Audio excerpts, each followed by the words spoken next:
రాజ్యాంగ పరిరక్షణలో భాగంగా గ్రామ స్థాయిలో పాదయాత్ర నిర్వహిస్తున్నట్లు సంగారెడ్డి డీసీసీ అధ్యక్షురాలు నిర్మలా జగ్గారెడ్డి తెలిపారు.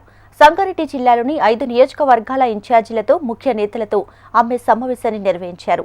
బీజేపీ పాలనలో రాజ్యాంగానికి రక్షణ కరువైందని, కాంగ్రెస్తోనే రాజ్యాంగ పరిరక్షణ జరుగుతుందని నిర్మలా జగ్గారెడ్డి అన్నారు. ఎన్ని మండలాలు ఉన్నాయి, ఆ మండలాల్లో ఎవరెవరిని ఇన్ఛార్జ్ చేస్తున్నాం అనేది లిస్ట్ మనం తీసుకోవాలి.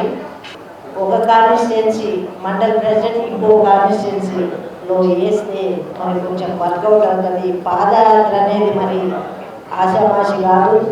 ఇది మన పార్టీ పరంగా పటిష్టత కోసం ముఖ్యంగా ఈ పాదయాత్ర జేబీ చేశారు.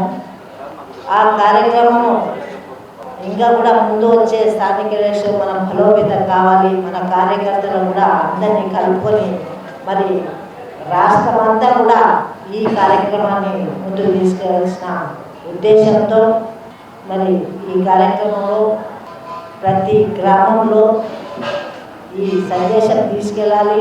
ఎందుకంటే బీజేపీ పార్టీ అమిత్ షా గారు మరి రాజ్యాంగాన్ని కించపరిచినట్టు, మరి కాంగ్రెస్ పార్టీలో స్వతంత్రం తెచ్చి ఇదిగా ఉన్న ఈరోజు మనం ఈ విధంగా స్వేచ్ఛగా మనం జీవిస్తున్నామంటే అంబేద్కర్ రాసిన రాజ్యాంగం, అది మన రాహుల్ గాంధీ గారు స్పష్టంగా చెప్పడం జరిగింది.